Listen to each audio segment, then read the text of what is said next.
Los invito entonces a que se unan conmigo en oración para colocar este tiempo en manos del Señor. Oh Padre Celestial, nuevamente queremos alabar tu nombre, Señor. Alabar a aquel que vive por los siglos de los siglos. Señor, queremos postrarnos delante de ti para adorarte, Señor. Venimos a alabarte, venimos a darte las gracias por todas las bondades, por todas las bendiciones que nos has dado, Señor. Te damos las gracias, Señor, por Jesucristo, por ese camino vivo que tenemos hacia tu presencia, Señor. Alabamos tu nombre, Señor, en este tiempo. Y te pedimos que bendigas, Señor, la exposición de tu palabra, que tu Espíritu la aplique a nuestros corazones, Señor, que tú nos enseñes, que tú nos corrijas, que tú nos instruyas a fin de prepararnos para toda buena obra y que podamos servirte, Señor, cada día a ti y servir también a esta congregación. Oh Dios, háblanos, Señor, te lo suplicamos en el nombre de nuestro Señor Jesucristo. Amén. Amén. Claude Herman Barlow fue un médico, un doctor en medicina, que sirvió como misionero. Él se unió a la Sociedad Bautista Estadounidense de Misiones Extranjeras en el año 1908 y duró 20 años como misionero y como médico en China. Estando allí, se presentó un contagio, una enfermedad aguda y crónica que estaba matando a muchas personas allí en China. El nombre era de esa enfermedad o de esa bacteria esquistosomiasis. Y él comenzó a tratar a todas estas personas que tenían la enfermedad y a tratar de buscar un remedio para esta calamidad. Una enfermedad aguda y crónica causada por gusanos parásitos. Y estos microorganismos infectaban los vasos del aparato digestivo y llevaba a la persona a la muerte. Entonces él, en ese proceso de buscar una solución o un remedio, dijo, bueno, no he encontrado yo aquí nada con todos aquellos experimentos que he hecho, y pidió a los Estados Unidos que recibieran a uno de estos chinos que tenía la enfermedad para que allá en el laboratorio hicieran todas las pruebas y lograran, pues obviamente, encontrar el remedio y solucionar este problema. Pues obviamente Estados Unidos se negaron por lo contagioso que era esta enfermedad. Entonces él, doctor Barlow, llegó y cogió todos sus apuntes, reunió toda la información de todos los experimentos que había hecho, tomó 2 frascos allí con estos gérmenes y se fue para Estados Unidos. Cuando el barco estaba llegando allí, él tomó los 2 frascos y bebió el contenido de los 2 frascos. Y fue allí y se presentó en la Universidad Johns Hopkins, donde él había estudiado. Y llegó allí y encontró allí a sus profesores y les dijo, aquí estoy, quiero que experimenten conmigo. Tienen que buscar un remedio para esta enfermedad. Sálvenme la vida si pueden, pero salven también la vida de muchas personas que están contagiadas. Finalmente la historia dice que sí, que allí encontraron el remedio y salvaron a él y lo salvaron a muchas personas. Como vemos, el doctor Barlow no tenía la enfermedad. Sin embargo, se identificó con aquellos que la tenían y buscó el remedio. Esto nos puede llevar a pensar que Jesús no tuvo pecado, nunca pecó. Sin embargo, se identificó con nosotros como pecadores y buscó el remedio para nuestro pecado. Y ese remedio fue el sacrificio de sí mismo. Hace 8 días estábamos hablando de la identidad de Jesús, porque este tema es muy importante y más en esta época. Y recordábamos qué decían de Jesús hace 2000 años. ¿Qué decían de él? Vimos también que revelaba el cielo de Jesús, recordando aquel pasaje donde Dios decía: este es mi Hijo amado en quien tengo complacencia. Vimos también cómo Jesús hablaba de lo que Él era, Jesús mismo hablando de Jesús. Y finalmente veíamos hace 8 días cuál era el testimonio personal, el de nosotros sobre Jesús. Y decíamos: ¿quién es Jesús para ti? Recordando ese hecho, hace 2000 años, cuando Jesús preguntaba: ¿y quién dicen que soy yo? Algunos decían que Juan el Bautista, otros decían que era el profeta Elías, otros que Jeremías. Y el Señor les dice: ¿y ustedes quién dice que soy yo? Y Pedro dice: tú eres el Cristo, el Hijo de Dios viviente. Tú eres el Cristo, el Mesías. Mis hermanos, hoy hay millones de personas en el mundo que comienzan a celebrar esta Semana Santa, la que llamamos tradicionalmente la Semana Santa.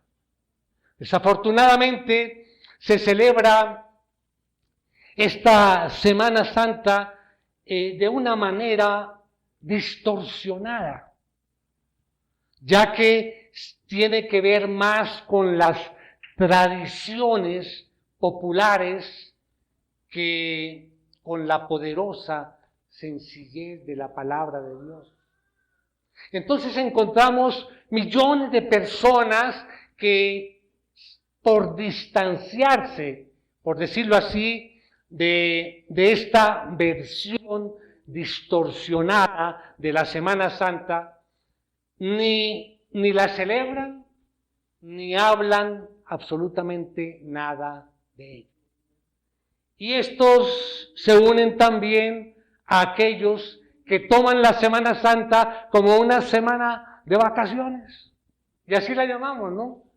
Es que ya llegan las vacaciones de Semana Santa.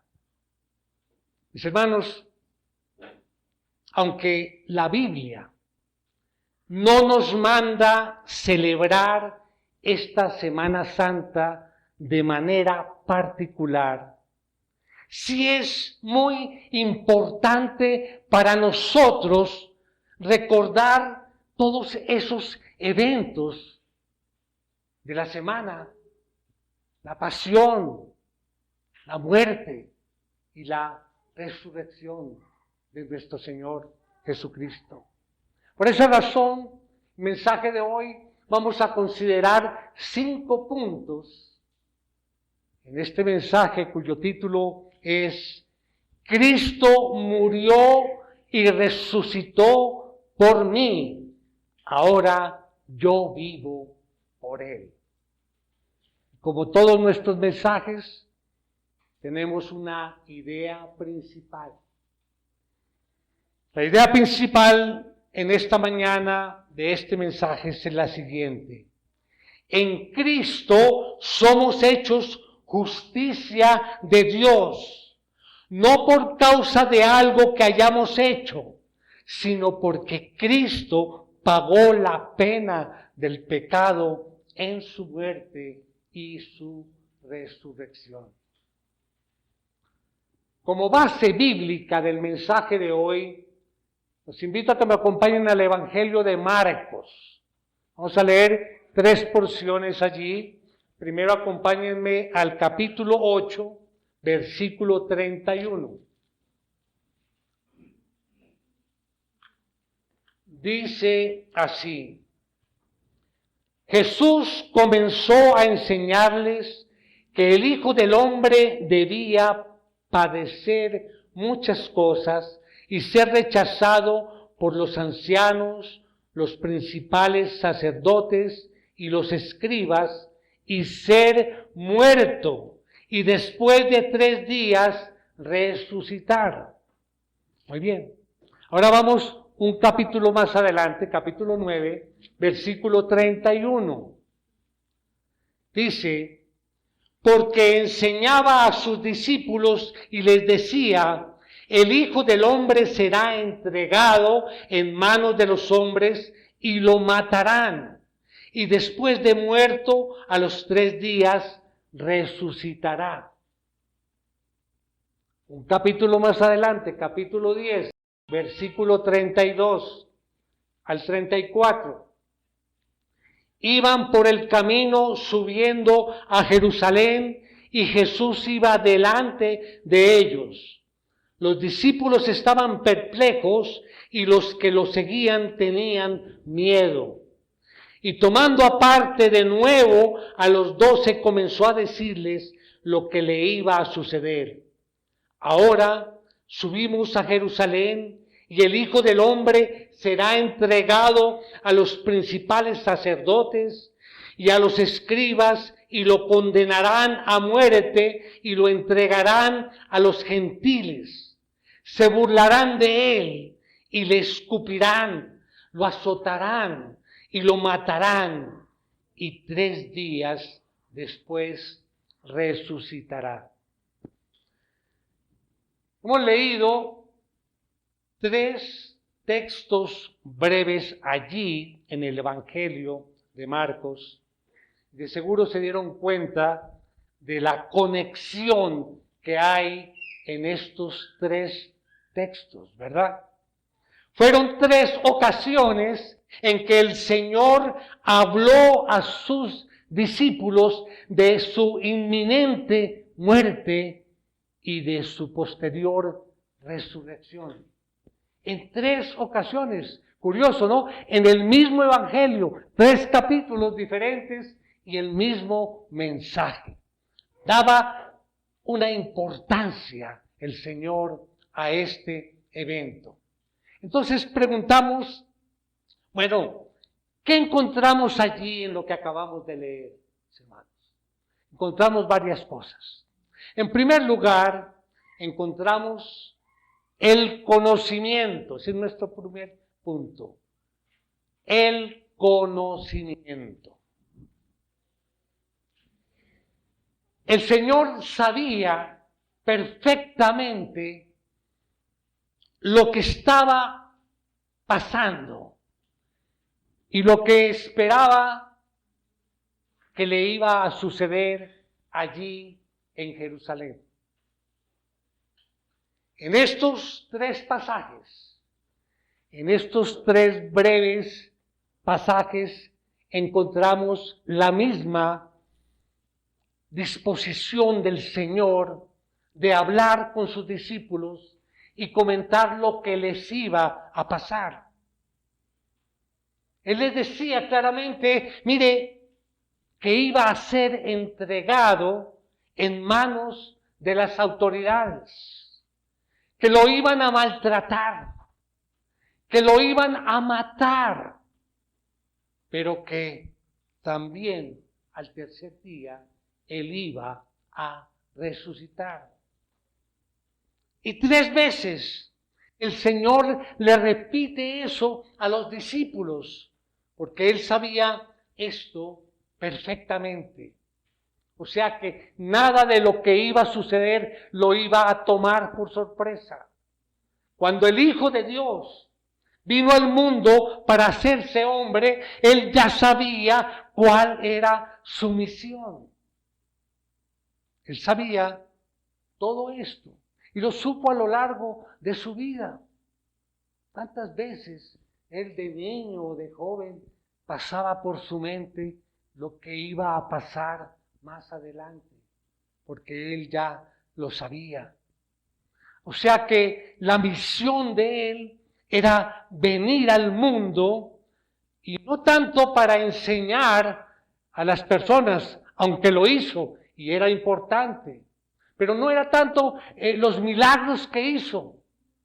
Esto era importante. No, su misión principal, concreta, como Hijo de Dios, cuando se hizo hombre, era dar su vida por nosotros, los pecadores.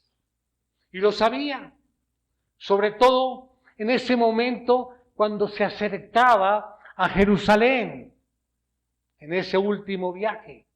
Allí, acompañado de sus discípulos, Él les decía, miren, esto que me va a pasar allí es mi muerte, se acaba. Y los discípulos como que no entendían, estaban confusos, no se lo esperaban, no lo creían, no lo entendían.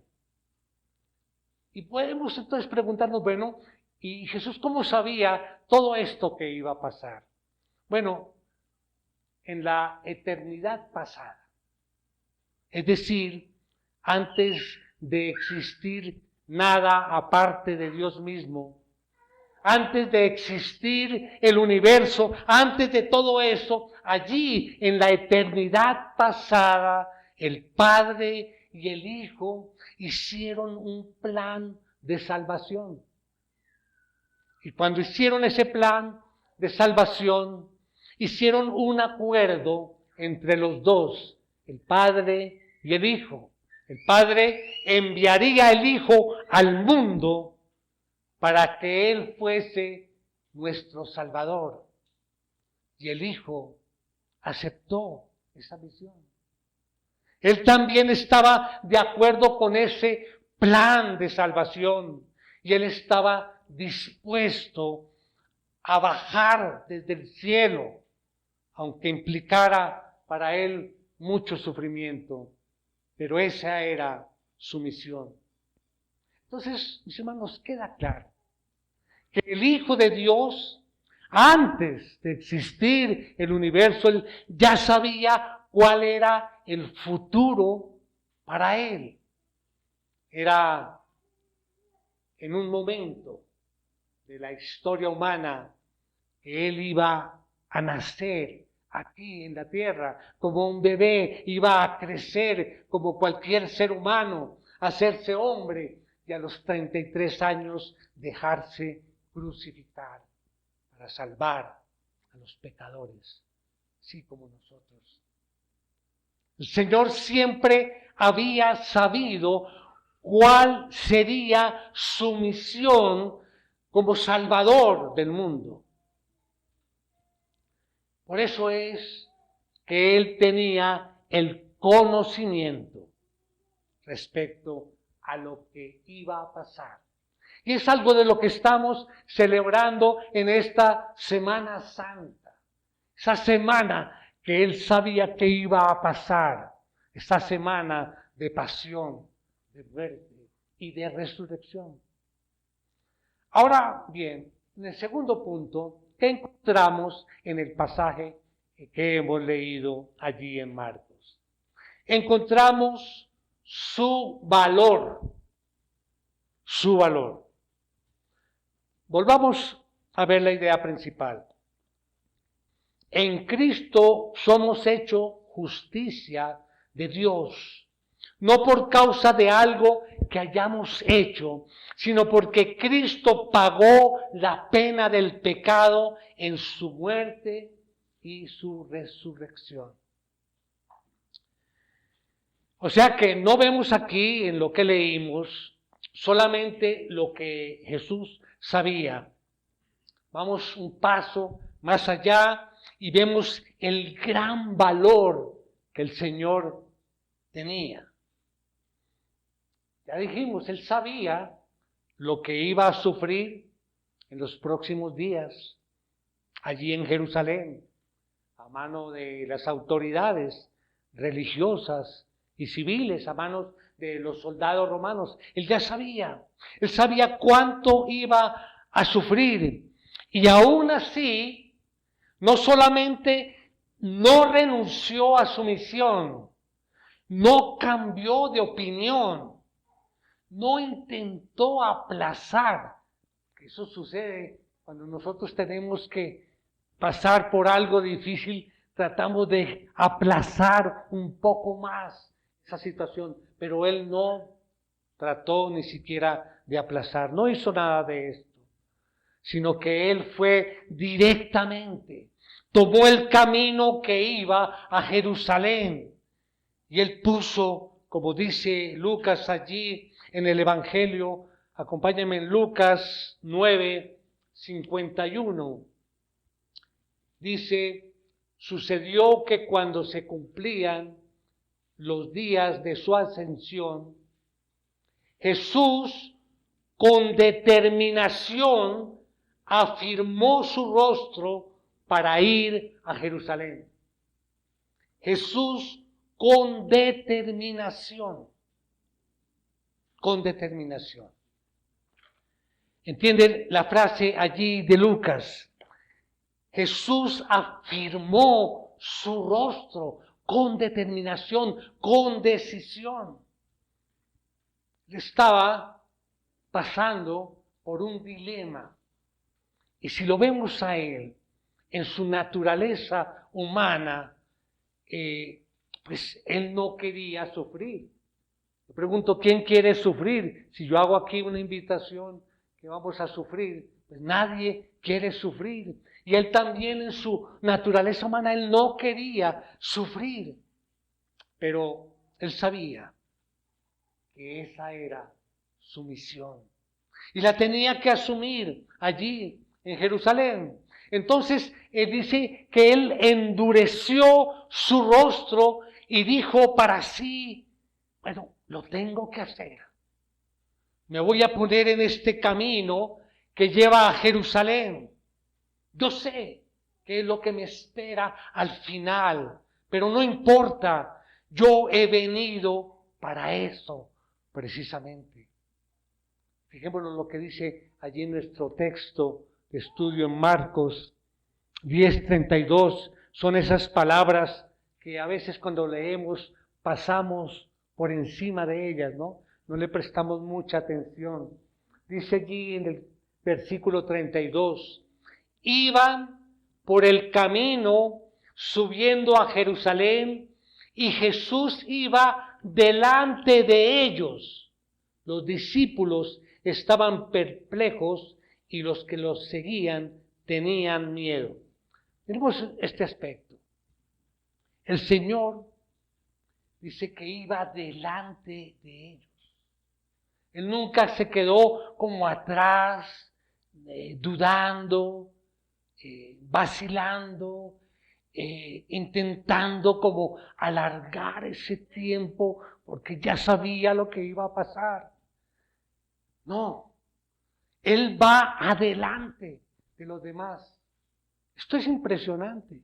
Si lo analizamos como si nosotros estuviéramos en una situación de esas.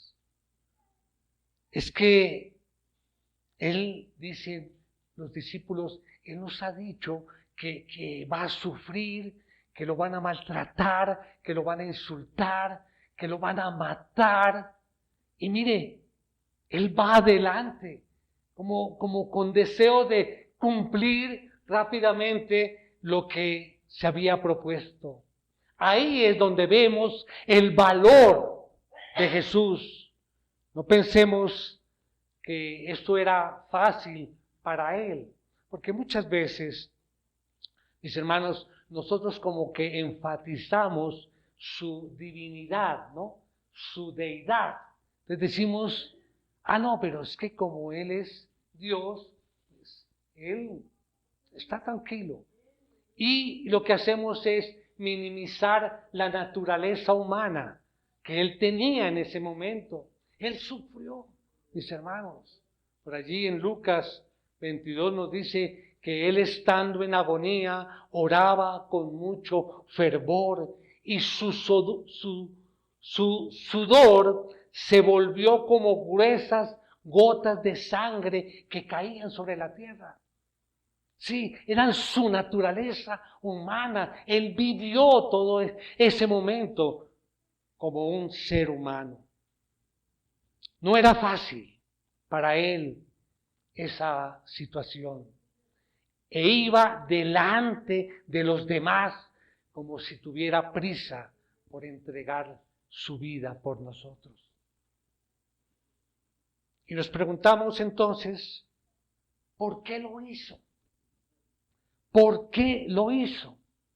Y esto nos lleva al tercer punto, a lo que encontramos en ese texto. Encontramos su amor, su amor. El amor del Hijo de Dios es la explicación a todo esto. Esa es, diría yo, la explicación definitiva.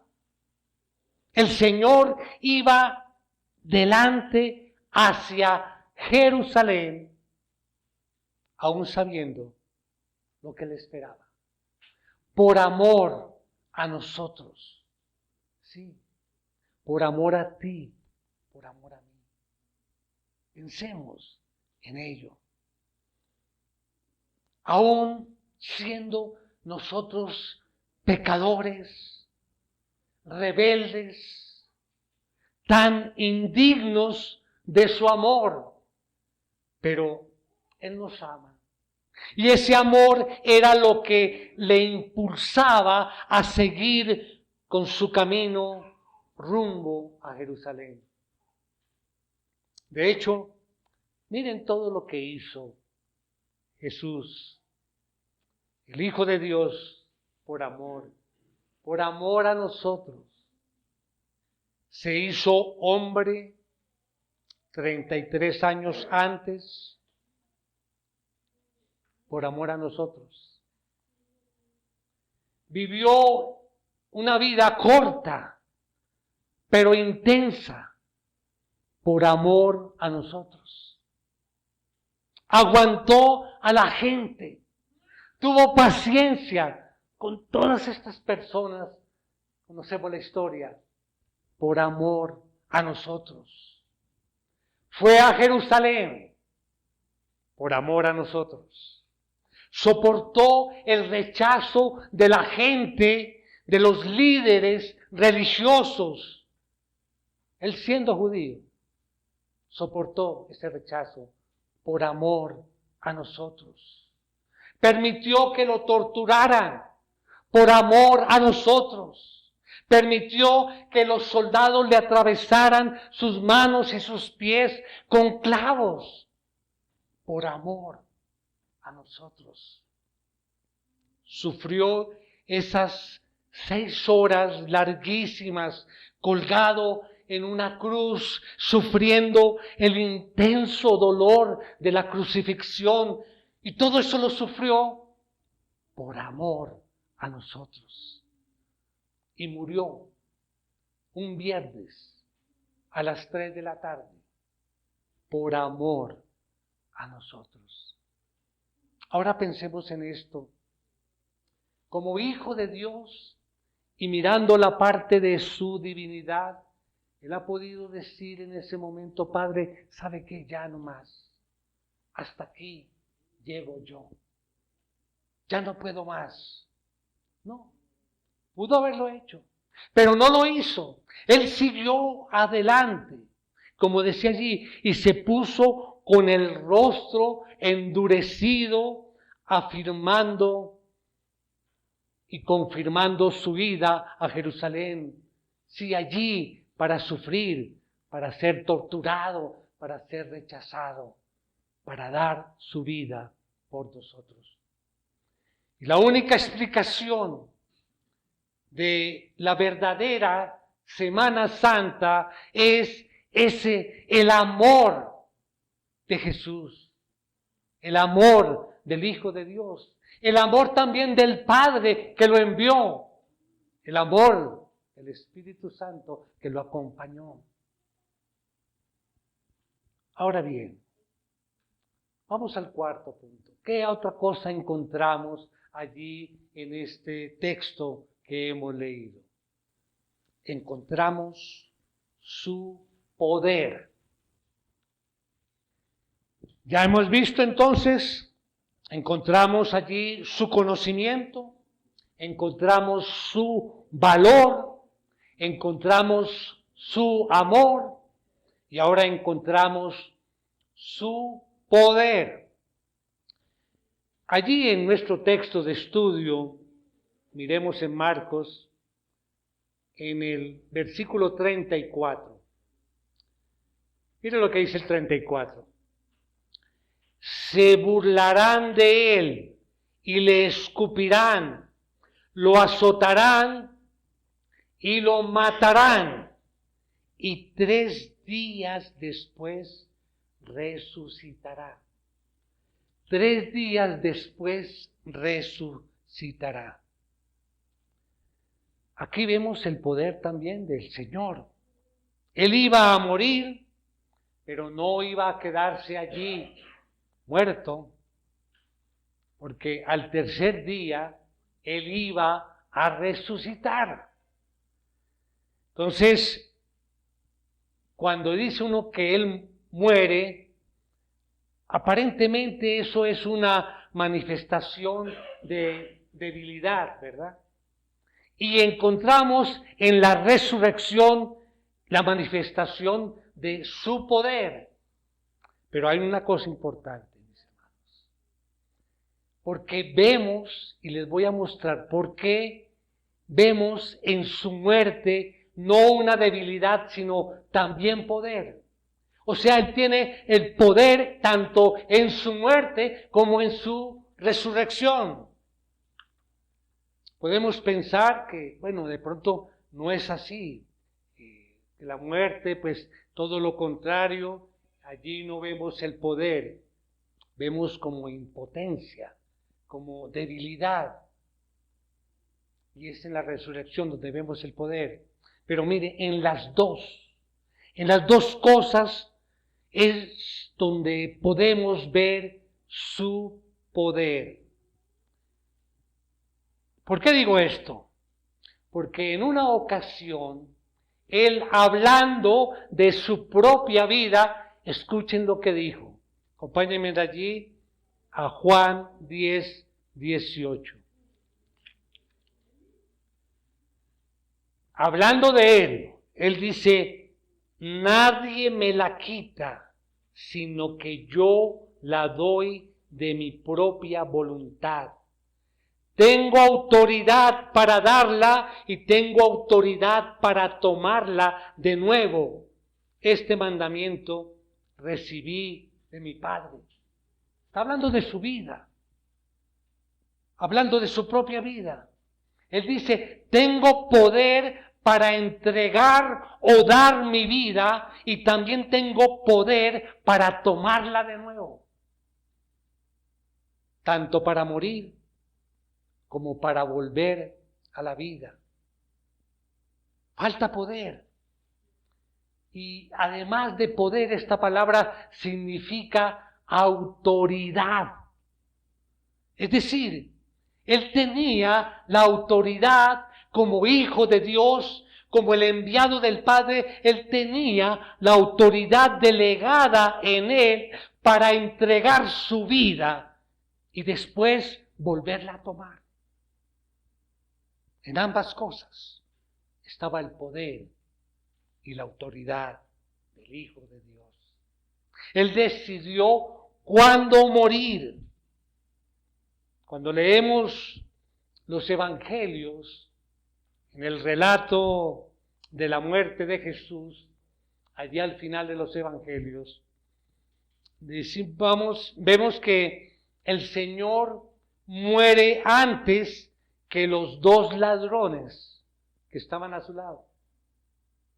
La razón principal es que mientras los dos ladrones, como cualquier persona en esa situación, estaban resistiendo a la muerte hasta el último momento, Jesús, en cambio, Él decidió el instante de su propia muerte, porque Él tenía el poder y la autoridad para morir cuando Él quiso morir y no cuando los soldados o la gente esperaba que lo hiciera.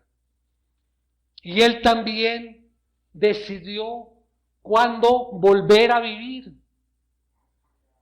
Esto es casi imposible de entender en nuestras mentes finitas, porque Él estando allí, el cuerpo de Jesús, sin vida en aquella tumba, que no era de Él, ¿no?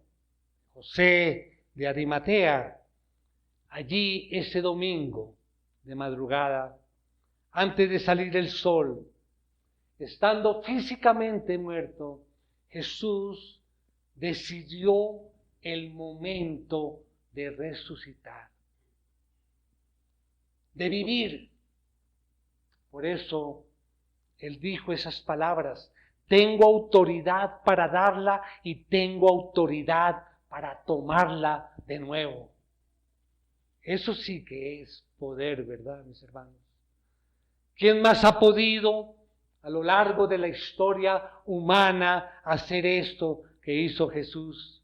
Decidir el momento de su muerte, pero también decidir volver a la vida aquel domingo de resurrección. Vemos entonces allí su poder. Ahora, en quinto lugar, ¿qué vemos allí también en ese pasaje? Vemos o encontramos la victoria. La victoria. Volvamos a leer la idea principal.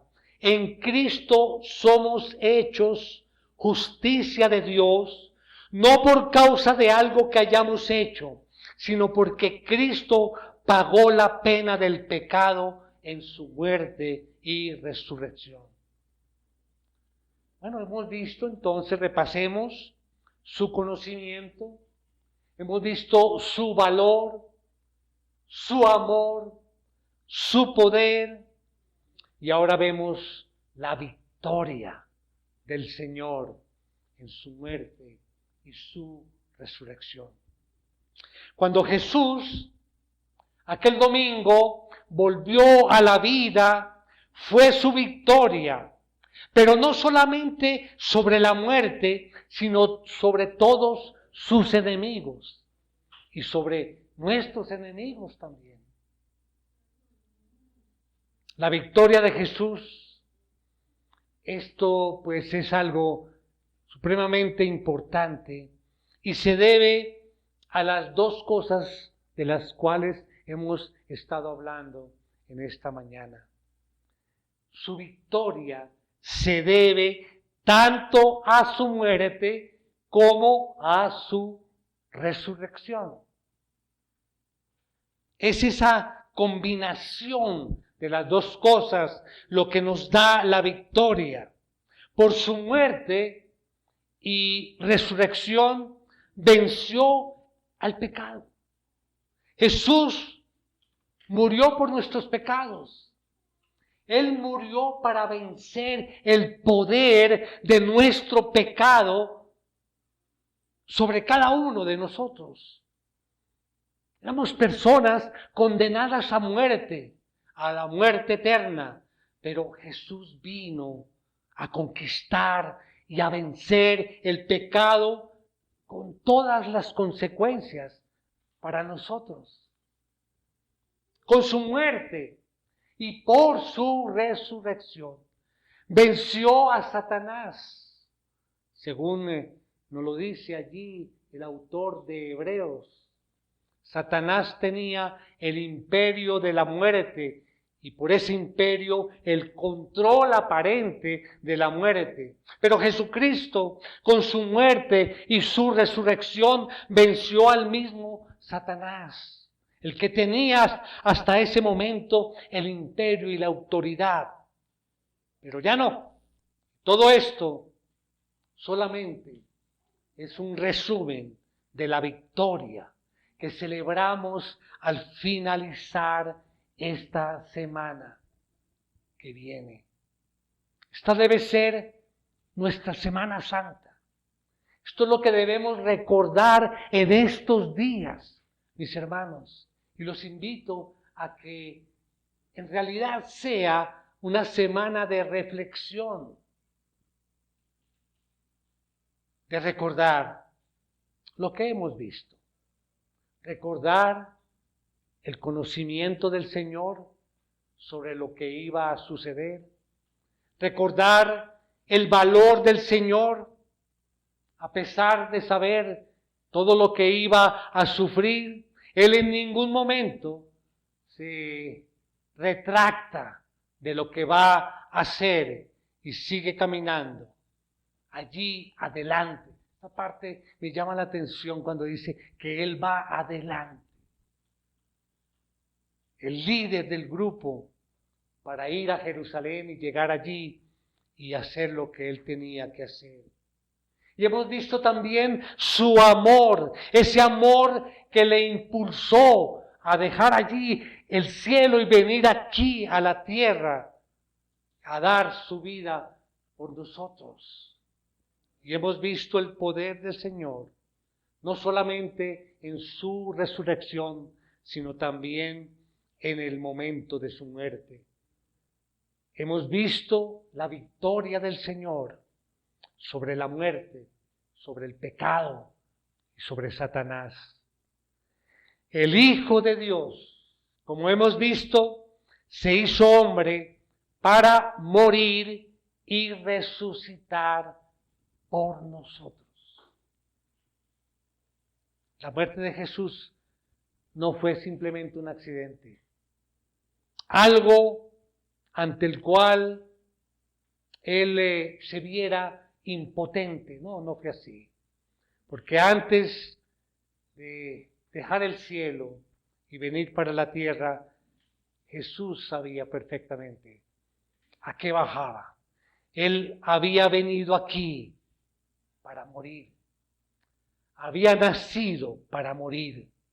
Todo iba enfocado hacia esa muerte allí en la cruz por nosotros. Y por eso no debemos separar la muerte del Señor y su resurrección. En esta Semana Santa, algunos quieren dar más énfasis a la muerte del Señor el viernes, otros quieren celebrar la resurrección del domingo. Pero ambas cosas son importantes, ambas cosas son vitales. No podemos separar la muerte y la resurrección de Jesús porque son los dos pilares, las dos columnas del cristianismo. Porque la salvación viene por la fe en Cristo crucificado y resucitado. Y no las podemos separar. No podemos quedarnos con la parte que más nos gusta. No, nos tenemos que quedar con el todo de lo que Jesús sufrió y consiguió por amor a nosotros. Entonces, lo que tenemos en estas palabras proféticas de Jesús, pocos días antes de ir a la muerte, estas palabras, ese es el corazón del Evangelio.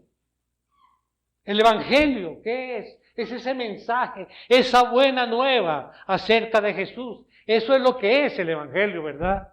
Hay esperanza en Él para todos. nosotros. Solo se nos pide creer y confiar en este Jesús crucificado y resucitado.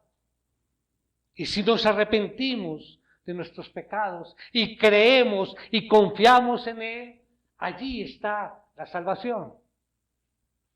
¿Qué mensaje? Ese es el mensaje del Evangelio. Un mensaje consolador, un mensaje esperanzador.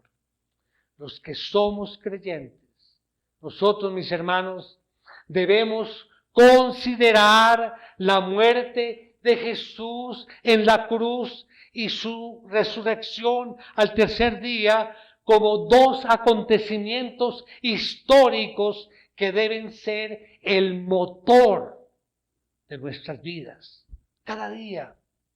Porque nuestra vida entera debería centrarse y ser una respuesta de adoración y de gratitud al que dio su vida por nosotros, al que triunfó sobre todos nuestros enemigos por amor a nosotros. Esto debería ser el motor de nuestras vidas como cristianos. Por eso es importante en estos días de Semana Santa recordar esto, porque a veces nos enfriamos, a veces perdemos de vista el corazón del cristianismo. El corazón es eso, les repito, es Cristo crucificado, es Cristo resucitado. Después de ser salvados por el Señor, la muerte y la resurrección de Jesús siguen siendo el impulso, la motivación, la base, el fundamento de todo lo que es la vida cristiana. Hermanos, les invito a que escuchen esta frase, ya la he dicho en otras ocasiones, pero repítanla allí mentalmente y en su corazón esta frase. El te amo más sincero me lo dijeron desde una cruz. El te amo más sincero me lo dijeron desde una cruz. Y recordemos, mis hermanos, Dios pide de nosotros no una Semana Santa, sino toda una vida santa. Amén. Vamos a orar, tenemos nuestros rostros, mis hermanos. Oh Señor, cuán gozosos nos sentimos, Señor, de poder recibir tu palabra. No hay nada más poderoso para nuestras vidas que el escuchar tu voz. Gracias, Señor, gracias por hablarnos, gracias por venir a nosotros, en especial gracias por el Señor Jesucristo, porque en su muerte y su resurrección, Señor, Él venció el poder del pecado e hizo posible que vivamos en libertad. Él es nuestro Salvador. Él ha dicho, yo estaré con vosotros todos los días, hasta el fin del mundo. Por eso te suplicamos, Señor, que estas sean palabras de esperanza para nosotros. Y que podamos ver, Señor, tu hermosura y tu santidad. Oh Señor, te suplicamos que si alguno aquí en esta reunión aún no te conoce, Señor, te pedimos que abras sus ojos, Señor, a esta realidad espiritual, que puedan ver la hermosura de Cristo y que ellos puedan correr a Cristo para entregar sus vidas. Nosotros, Señor, te bendecimos, Señor, te alabamos y te damos gracias en el nombre de nuestro Señor Jesucristo. Amén.